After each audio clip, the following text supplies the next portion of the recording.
Ghana for and stop Agyapade by voting this party out. Oh, sir. Basic chapter 9, paragraph 9 of the forward. What kind of preferably a candidate from the north, under whose presidency we can secure the maturity of this takeover project. Send the mommy. Send the mommy. Who does send the mommy? Namin Perusi document. One who said Galamsey year 2 or forest in me. Agyapade book will be in a kind. Na mami musa question. Obe who say 332 Galamsey companies are register was a book. Ye 2 Galamsey hey, sana ye 419. But other na who musa question say a book sa Agyapade book no mokano it's not altered by anybody. It is better was it?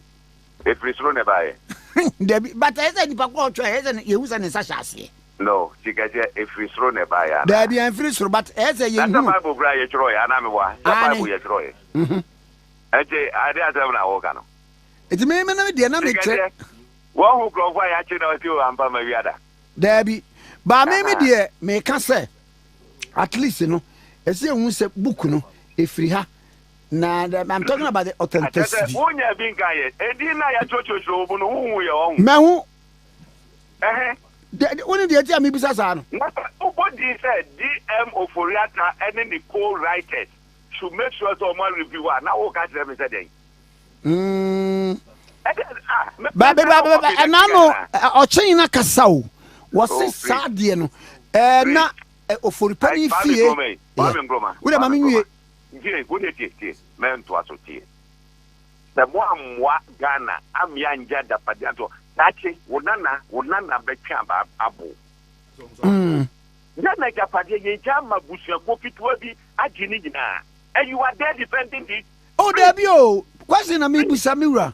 Wadama. Stop it. No, Unana Becamba, at your book.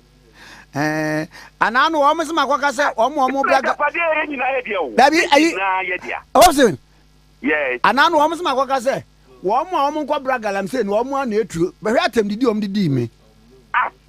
Mr. Tigate, you will chrome her. You will Ghana Armed Forces will chrome her. Many a deal in there, you know, because so Jenny Ban was a uniform. Let them miserable machine. Because Omodian. You do before complain.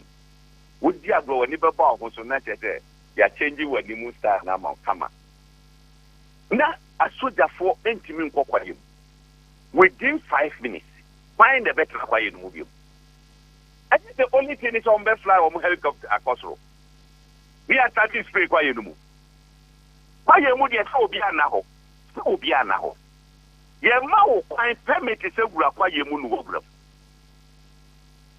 Na se me ana me ya in charge say yes stop Galamsey na me dey na mtendu ani ade hey weda mom yan reason na ye hu say ni entia ye ntumi nto ase no atekire wo ho me se Agyapade book no na twem wunya me bi repa me senia ma on WhatsApp obi a wo pe bibia afreti kese no on fa ma me senia ma ni sisi a na say yes company baako 332.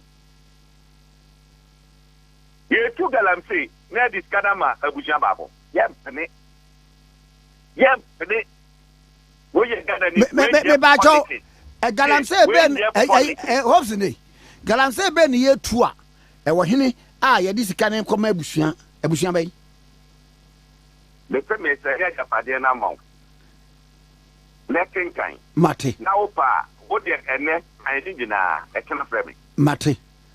Then you said, "Oh, you hold more bar, and you're fishing, and you're truck."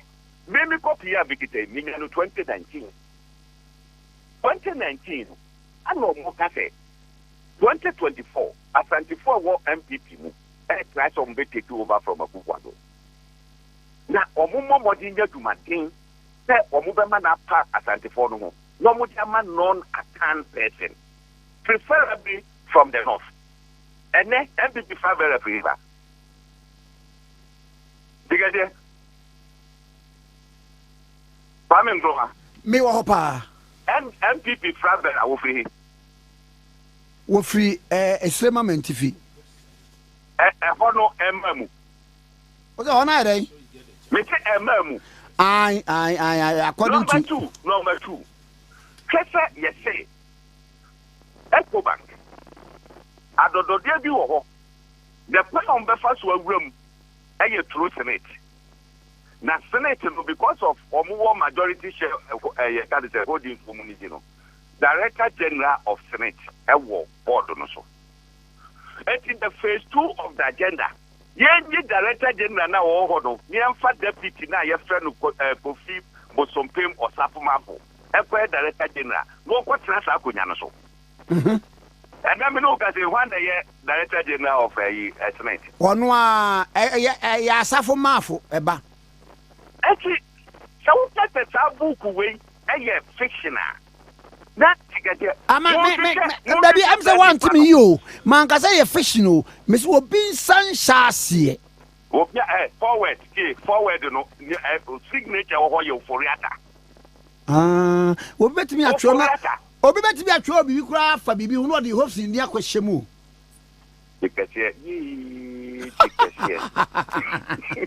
Tikesie. I'm a writer, you know, make us I. I'm not yet, it's serious. Stay a better nothing. No bush your co back, because we leave the whole gun at the Amaya for the and that's why I am warm. Send you pay on the bay movers and shakers of this country. Hey, get a moment in blue. Okay, go be out, and they are fishing. Aya fishing. Nancy ya sauti se manasi azuri no wakase ni life here danger. Ko South Africa as over. So okay. In that book, it is written there. Se manasi azuri in opposition of why Palmer NPP ever power. And so by ye, why you who say neutral and the war bash government. Na yes sir ye de almost or master to almost boys. No. Manasa Suri Anyani and Frigoma. Na Emamu. Abem. No more can at the Japan, Emamu. I can't almost say. Hey, yes, it can get 2020 elections or Muhiano. If you grab your first or the Bay fine or in your fine. Or Mutu Abanibia. Not fair or more than no more chamano. Not fair or more day. Dozia or more prepared fictitious Dozia. No more reserve my opposition party. No more calling for the prostitution.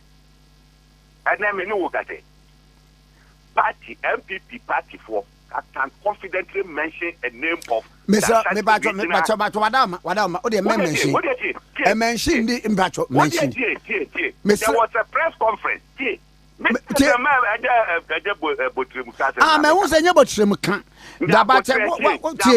In law, you are publishing it. There is evidence to that.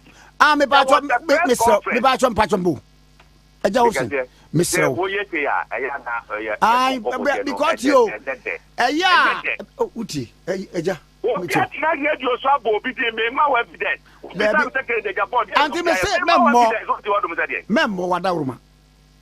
Mammy go on and bita dear from the now who be coming. Oh, yeah, wadauruma, Bacho.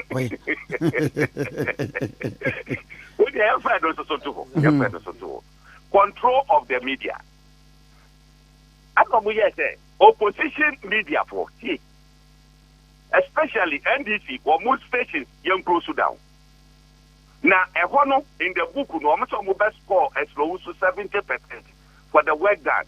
That would put two, that is saying, Muntiene, Radio Gold, Nini, Guy, and what to do. No more, baby, I want ya, and he said, Naka to so jag Radio Gold.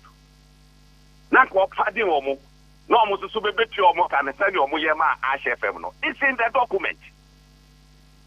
Yet 2 man at the Antum. Because you have no they didn't go. Who's ready by the word? Don't even get on. Me pa cho se me ma me na che ni nkomo wai. The Hujuma, Okia, Okia Popia, Tigaja Medema. Na men send me send pano. Now, who say a serious issue near Cano? And now, Obi Club, because a special move on the no. So, I didn't know what I said. Let us use it. I wish you go back for every Fagana Japan in our muscle.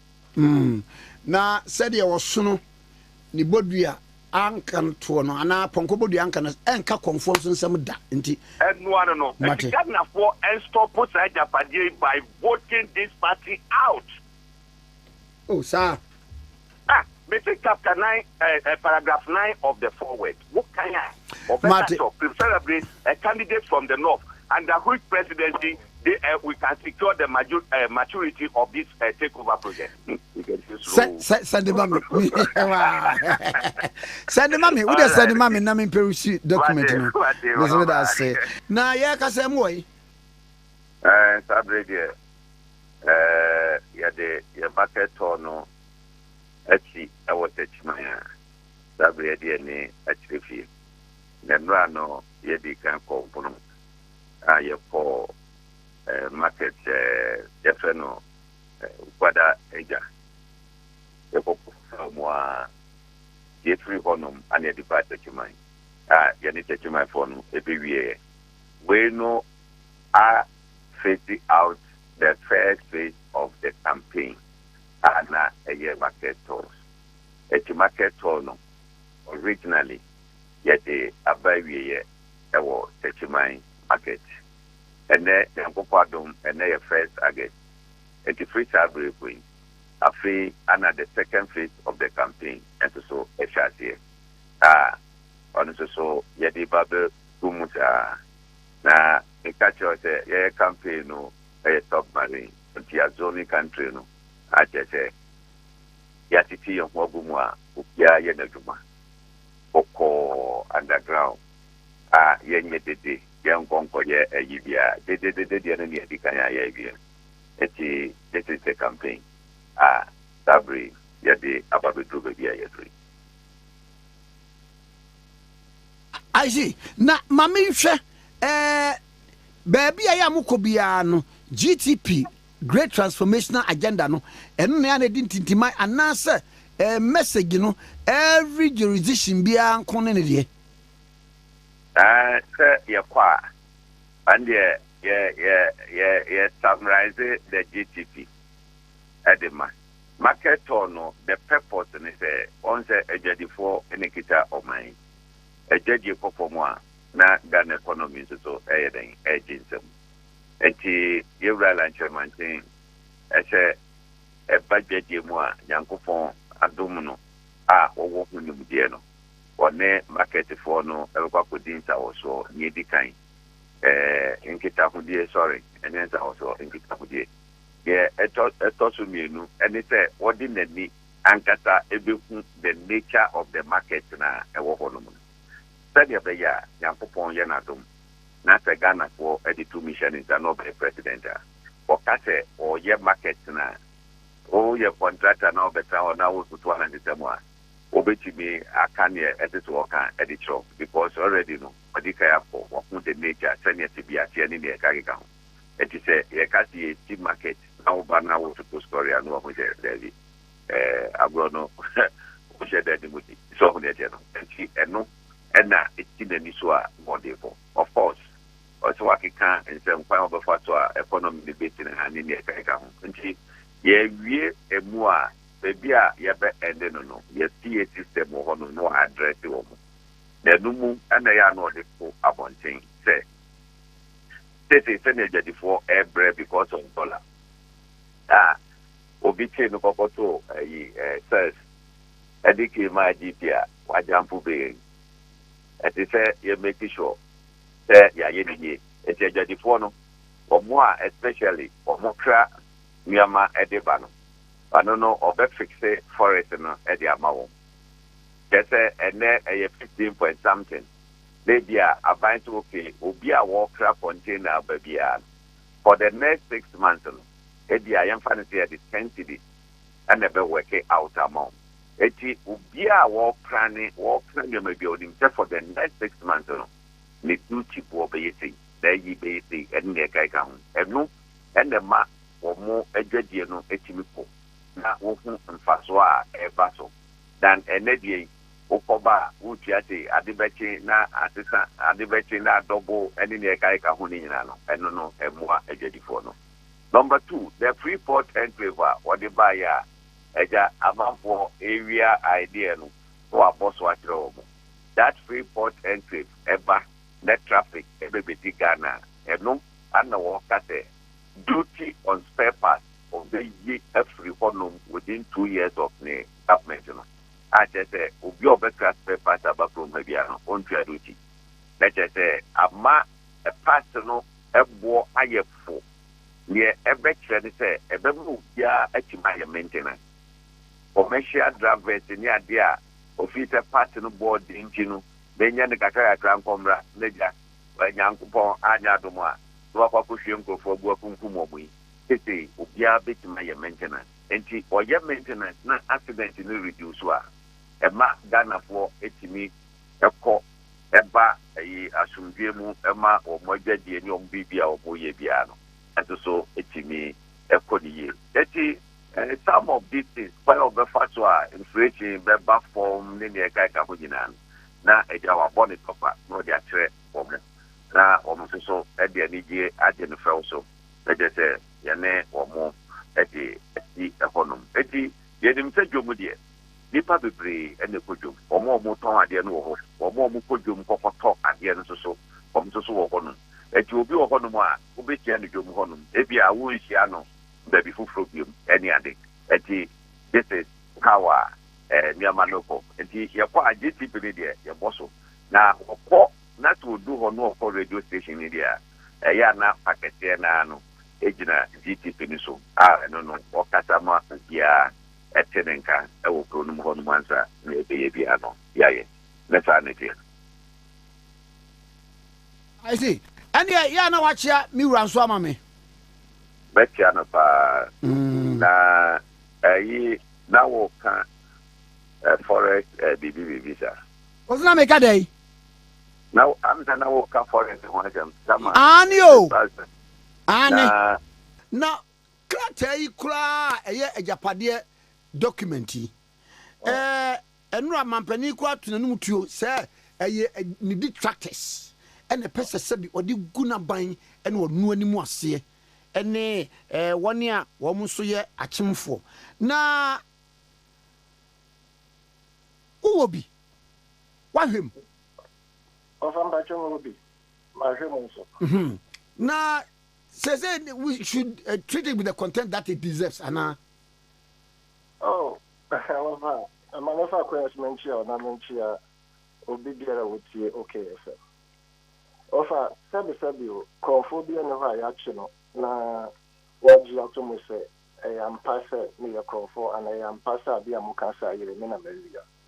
And I offer, if you are so, you and I can 10 books are horror. Now, Obi working 10 books into say Otano, you may only know his name, say, and her name on the paper book now actually. But offer book could be an asset. It be a woman so no announcement here. It's tone of language no. You could feel say the beer the way a young woman say maybe they say sir author.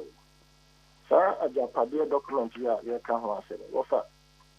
Somewhere a free page one, you could do the last page. A woman you need be a passive say. Authentication can never be in doubt.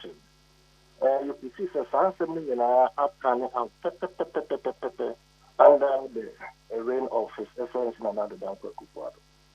Until I think that they are denial of this document in Kwepo, emboldening us to prove to them, sir, wherever this book was written from, and I say whoever is the author, if indeed the publication will air force, then we must look for this author and probably give him a national award, because the prediction and the prophecies have panned out exactly as we see it in the administration of Nana Dankwa Kufuor. Was it say altar no what they should what? We should look for this altar and then award him.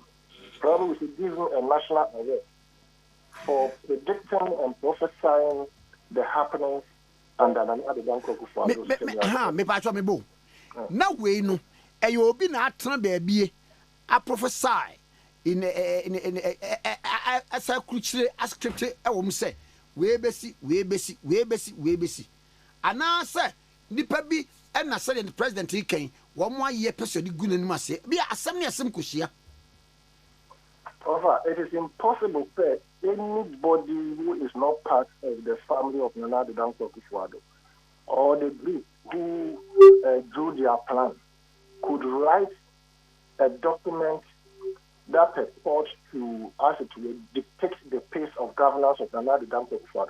Meaning, the way we are seeing things panning out. What can I say? Mimras, Namusasi. What can you book? A dear woman say be a page ha. You can say besi esi aha. You can say besi esi. I say, we show statistics forward carries volume. That forward no one try. Forward no, it is the signature and the it is fully accurate. But you can document now. The actually said it is some DN fully accurate and true. Right now, forward no. One court with the page 2 no. Paragraph 2. So that player over 3 months submission. So tape would be assigned to be corrected any key and now one will be so say the party should be passed over to a non-account person. One more proper at that time not a moon call or more primaries regards the selection of sa tape no ye ne obi di nkomo from London. Amen pako prove say or kasa ne niti se oseche mensa but nyo oseche mensa e yo noa o te London ye ne di nkomo ha ema oseche mensa no kra so be kan se enyo noa. Okay. Accepted nana okay accepted obi e o se o London no mo ne di nkomo no se e yo no ne voice and ne so sen pa into offer so page 2 of that document no paragraph 2 no. That non-account statement, it is boldly written there, right? And I said, if a friend said, they put a moratorium on the small-scale mining and any other mining. It was alleged to be illegal for about 2 years.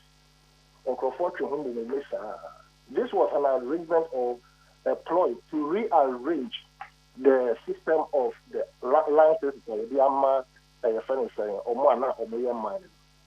Again, of other Kaya, your Memo Hana is influencing on other than before.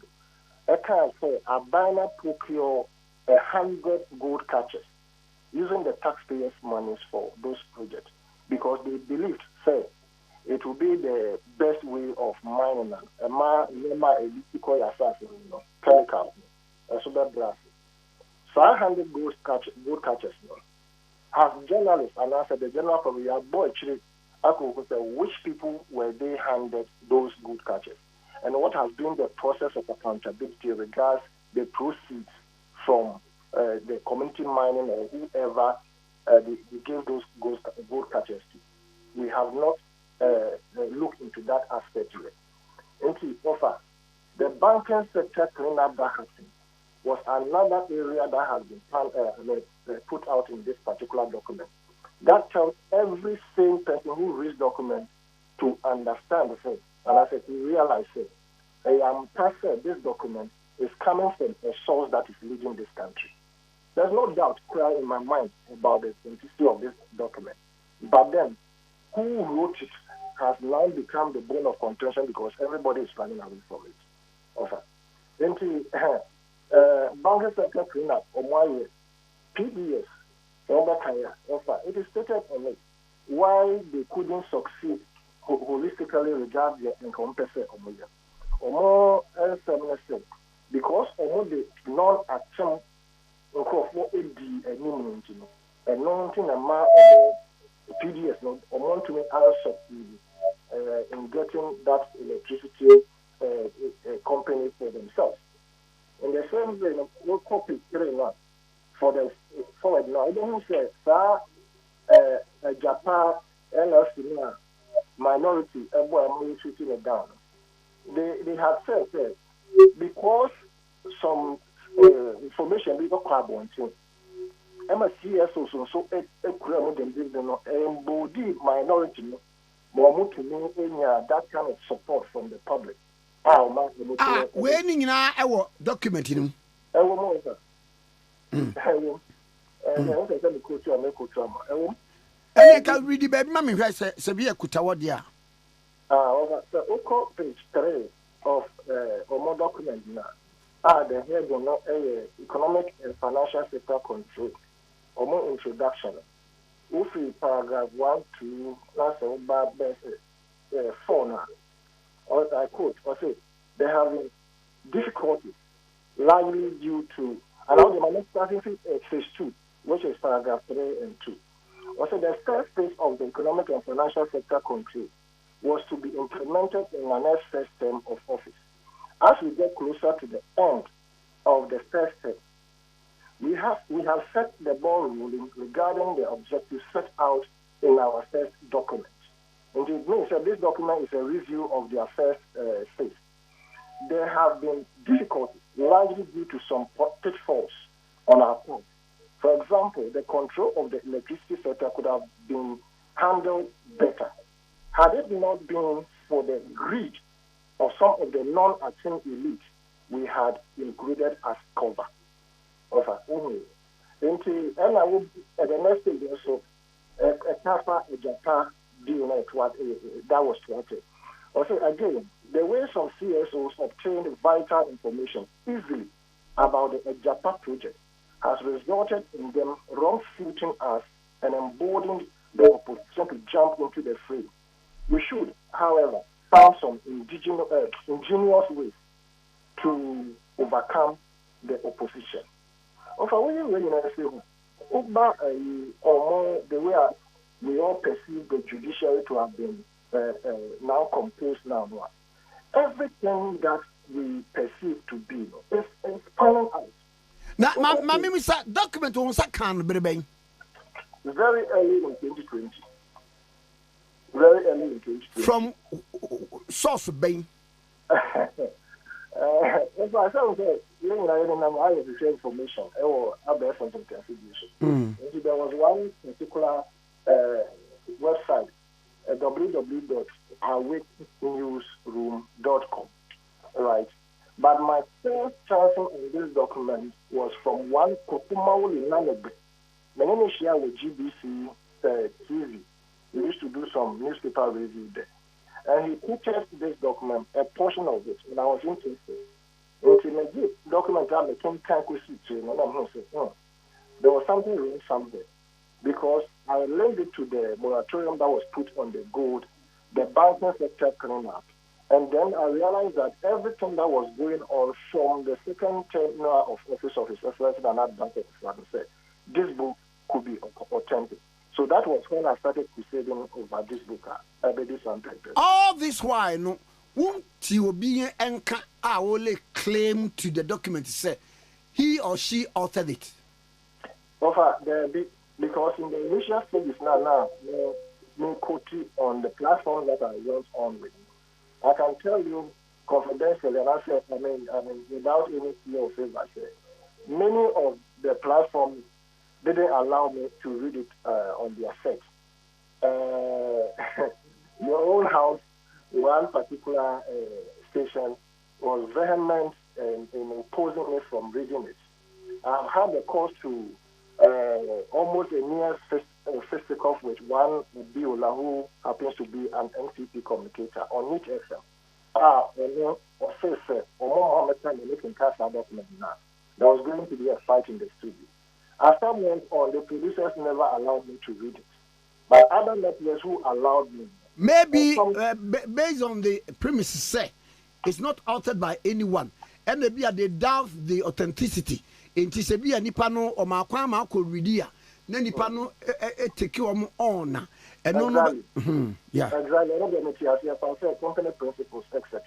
But for us in Ghana have in terms of political dispensation we look out for information and then people will come out and refute it, say yeah, this is not coming from our quarters or this is fake news etc. like the president is saying. But go through the document carefully. Now, the latest happening of Oluwabusompin being put at the in the helm of affairs of state. That tells us that this book is not indulged in terms of its content and where it is coming from. This particular appointment of Oluwabusompin concludes or stamps an authority on this particular document. Say it can never be failed. I see. Na Adam Kwakufuado yema mpeninura watu na numtuo se enye biribi asese omanfo do omadwene koso kra na ye niema bi a nipa bi put together se wom de begu aban ne ono nanim ase eto saying offer is it Mexico first no so the confusion where actually back come in terms said no and na side the real mekan opini bi am say ana obi subisa question se wo that agenda no kra na wo bebdi ba beto abonte ayeden ofanya omo no mo de beto abonte probably say sometimes nkofo bopo baby na wiki and as nkofo no mo bopo na nkasa kropo no e bia no mo mba kon out of some situations there that can be they may fall out with each other no be a quality nkofo need pictures etc based on issues are happening between them. And sometimes in books like this, we think that it is printed, people work on it. And in the course of probably somebody who worked on it and saw the content, and all you imagine said, this document. Matter of fact, His Excellency, the President, can deny it. And in fact, that is the best he can do. I am only urging, as Antimaisa Omoken book, I'm urging all pastors to read this book. Especially more from journalists, more from the president now I can say what this country the story no. The president's opinion can never be stronger than the masses. If you say any amount of power before on trial, then I can't so no na was signed because no actually. Then we are tiresome. For him to come and deny it does not stamp an authority on it said the book is not credible. Now, obviously, we must question Mouse. Bookwa, and no, a true around 2018, or air ban one day. I bet me a COVID once some were brought. COVID wasn't in existence. Over. It was a review that they did of the phase 1. Book actually 2018, how phase 1, who will be? That is phase 1 will be a number in trouble. Now, it was. And then one was a phase 1 metal, but not phase 2 a better bounty. I don't know some. It is a young one. This is a review, and probably the phase 1, whoever was angered, I mind to Uliki phase 2. And no, I asked them. Now, for some other kinds of open, be a no, one of he was an ambassador to one of the countries. I'm saying, Okyehene. I'm passing you. At the end, the man who said, we phase 1 no ho, now we need phase 2. Wabra we need phase 1 no. I think forward into they were reviewing whatever they implemented in the phase 1. And it is stated in it, wish I could put it exactly where it is. But they were drawing influences from the phase 1. So no more implementing in Ano. Setbacks are very it is in the forward, but the exact paragraph may be in terms of some percent cases here. But they were making their gains and losses in the phase 1. And you are much more, let's say, the phase 1, the phase in the course. Now, the entire to me, I knew, as soon as until your best starting in phase 2, your baby. Sana, and young one was a forward, no, obi din hye na the whole script no document no and the anonymous offer open the share so it was to stamp an authority on that particular document said actually until I urge you to go on and implement it because the me no me and say documenta obi atro yen signing by obia enti do I rely on this document say come court to ana say it's unsigned obia say no even no court to entertain that okay unsigned it be a mental was papa in the sense he said we share cover obi my signature anyway so call a friend saying after the report for whoever wrote the forward and also obi my signature anyway into the unsigned it of course we could say obi asked for this signature but for this document in the American ambassador Okyehene also I'm so Kumasi. I former Ashanti regional minister. Exactly. Mpacho friend. Na bisa na say. That document Agyapade3 wonim ho asem bia na papa no de won on country. Document I want to check. But the opposition, the larger opposition and the smaller oppositions did not take things serious from the beginning. We could have stopped these people in their tracks because their costing everything is in the book. There's nothing in this book that has not been implemented. Nothing at all.